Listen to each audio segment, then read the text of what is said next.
నమస్కారం. ఈరోజు మనం చాలా సున్నితమైన కాని ఎంతో లోతైన ఒక వైవాహిక అంశాన్ని విశ్లేషిద్దాం. భార్యాభర్తల బంధంలో ఎప్పుడో ఒకప్పుడు ఎదురయ్యే ఒక నిర్దిష్టమైన సవాలు గురించి ఈ మూల గ్రంథం ఏం చెబుతుందో చూద్దాం. ఒక కౌన్సిలర్గా నా అనుభవంలో నేను గమనించిన విషయమేంటంటే, ఒక సంబంధాన్ని అర్థం చేసుకోవడానికి మనం వాడే పదాలకు చాలా శక్తి ఉంటుంది. ఆ పదాల వెనుక దాగి ఉన్న అసలు భావాలను ఇప్పుడు మనం అన్వేషిద్దాం. ఆ గ్రంథం యొక్క ఆంగ్ల శీర్షిక ఇది: navigating the silence, a guide for husbands. ఒక క్షణం ఈ మాటలని అలాగే గాలిలో వదిలేద్దాం. వినడానికి చాలా ప్రశాంతంగా, ఒక క్రమపద్ధతిలో అనిపిస్తోంది కదూ. కాని దీని వెనక ఒక భర్త పడే ఆందోళన, ఒక కుటుంబంలో అలుముకున్న ఆ నిశ్శబ్ద వాతావరణం మనకు స్పష్టంగా తెలుస్తూనే ఉన్నాయి. విభాగం 1: నావిగేటింగ్ ద సైలెన్స్. సరే, దీనిలోకి కొంచెం లోతుగా వెళ్దాం. ఇక్కడ నావిగేటింగ్ లేదా మార్గాన్ని అన్వేషించడం అనే పదాన్ని ఉద్దేశపూర్వకంగానే వాడారు. నావిగేటింగ్ అంటేనే ఒక ప్రయాణం కదా. మనం ఎప్పుడైనా దారి తప్పిపోయినప్పుడు లేదా ఏదైనా ఒక కొత్త ప్రదేశానికి వెళ్ళినప్పుడు ఖచ్చితంగా మనకొక దిశానిర్దేశం కావాలి.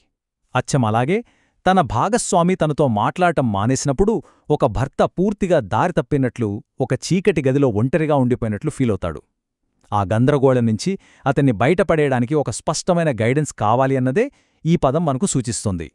ఇక ఆ శీర్షికలోని సైలెన్స్ లేదా నిశ్శబ్దం విషయానికొస్తే, వైవాహిక జీవితంలో నిశ్శబ్దం అంటే ఏదో కేవలం మాటలు లేకపోవడం మాత్రమే కాదు. అదొక చాలా బరువైన, మనకు కనిపించని అదృశ్య శక్తి. ఆ నిశ్శబ్దం గదిలో ఉన్నప్పుడు పీల్చే గాలి కూడా భారంగా మారిపోతుంది. ఆ మౌనం వెనుక కోపం ఉండొచ్చు, తీరని బాధ ఉండొచ్చు, లేదా తీవ్రమైన విరక్తి కూడా ఉండొచ్చు. సైకాలజిస్టులు దీన్నే తరచుగా స్టోన్ వాలింగ్ అంటుంటారు.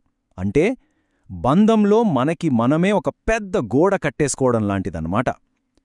ఈ అదృశ్యమైన బరువును అర్థం చేసుకుని దాన్ని మోయడం ఒక భర్తకు ఎంత కష్టమో ఈ పదప్రయోగం మనకు స్పష్టంగా చెప్తోంది. విభాగం 2: ఏ గైడ్ ఫర్ హస్బెండ్స్. మరియు ఇది ఎంత అద్భుతంగా వివరిస్తుందంటే, ఈ 4 కీలక పదాలను ఒక్కసారి విడదీసి చూద్దాం. నావిగేటింగ్, ఇది ఒక సవాలును సూచిస్తుంది. సైలెన్స్, ఆ సవాలు యొక్క స్వభావాన్ని చెబుతుంది. గైడ్, ఇది ఒక ఆశాకిరణాన్ని, సహాయాన్ని ఇస్తుంది. ఇక హస్బెండ్స్, ఈ సహాయం ఎవరికి కావాలో స్పష్టం చేస్తుంది. రచయిత ఖచ్చితంగా ఈ చట్రాన్ని ఎంచుకోవడం వెనుక ఒక సున్నితమైన వాస్తవం దాగి ఉంది. అదేంటంటే, పురుషులు లేదా భర్తలు ఈ భావోద్వేగపూరితమైన నిశ్శబ్దాన్ని అర్థం చేసుకోవడంలో తరచుగా ఇబ్బంది పడుతూ ఉంటారు. విభాగం 3: ద కోర్ మ్యారిటల్ క్వశ్చన్. భార్య మాట్లాడకపోతే ఏం చెయ్యాలి? దయచేసి ఈ మాటలను చాలా జాగ్రత్తగా, లోతుగా అర్థం చేసుకోండి. ఈ వాక్యంలో ఉన్న ఆ బరువు, ఆ ఆందోళన మనకు స్పష్టంగా తెలుస్తోంది. ఒక కౌన్సిలర్గా నా దగ్గరకొచ్చే ఎంతోమంది భర్తల కళ్లల్లో నేను చూసే ఆ అసహాయత ఈ చిన్న వాక్యంలో పూర్తిగా ప్రతిధ్వనిస్తోంది. ఇక్కడ ఒక అద్భుతమైన కానీ బాధాకరమైన వ్యత్యాసాన్ని మనం గమనించాలి.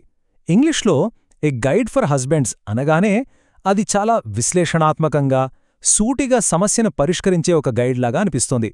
కానీ మన తెలుగులో ఉన్న భార్య మాట్లాడకపోతే ఏం చెయ్యాలి అనే వాక్యం నేరుగా గుండెను తాకుతుంది. ఇక్కడ ఎలాంటి అలంకారాల్లేవు, దాపరికం అస్సలే లేదు. ఇది కేవలం పచ్చినిజం, ఒక భర్త మనసులోని అంతర్గత వేదన మాత్రమే.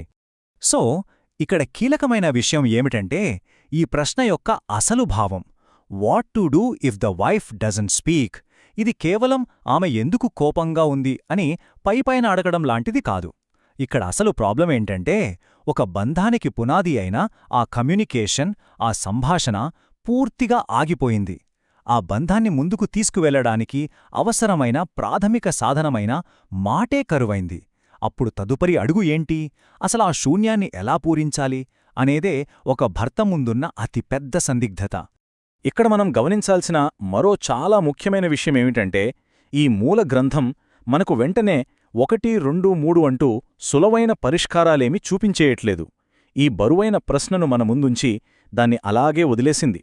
దీని అర్థమేంటో తెలుసా? ఆ నిశ్శబ్దాన్ని వెంటనే ఏదో ఒక మాటతోనో, సర్దుబాటుతోనో పూరించాలని తొందరపడకూడదు. ఒక భర్తగా ముందు ఆ నిశ్శబ్దాన్ని భరించడం, దాన్ని అర్థం చేసుకోవడం నేర్చుకోవాలి. ఆ మౌనమనే వాస్తవంలోనే కాసేపు నిలబడాలి. ఈ విశ్లేషణను ముగించే ముందు మన మనస్సులో ఈ అసలైన ప్రశ్నను అలాగే ఉంచుకోవాలనే నేను కోరుకుంటున్నాను. భార్య మాట్లాడకపోతే ఏం చెయ్యాలి? ఈ ప్రశ్నకు బయట ఎక్కడా రెడీమేడ్ సమాధానాలు దొరకకపోవచ్చు. కాని ఈ ప్రశ్నను నిజాయితీగా అర్థం చేసుకోవడం, ఆ నిశ్శబ్దం వెనుక ఒక భాగస్వామి దాచి ఉంచిన భావాలను గౌరవించడమే ఒక భర్తకు సరైన మార్గాన్ని చూపిస్తుంది. దీని గురించి ఆలోచించండి. నమస్కారం.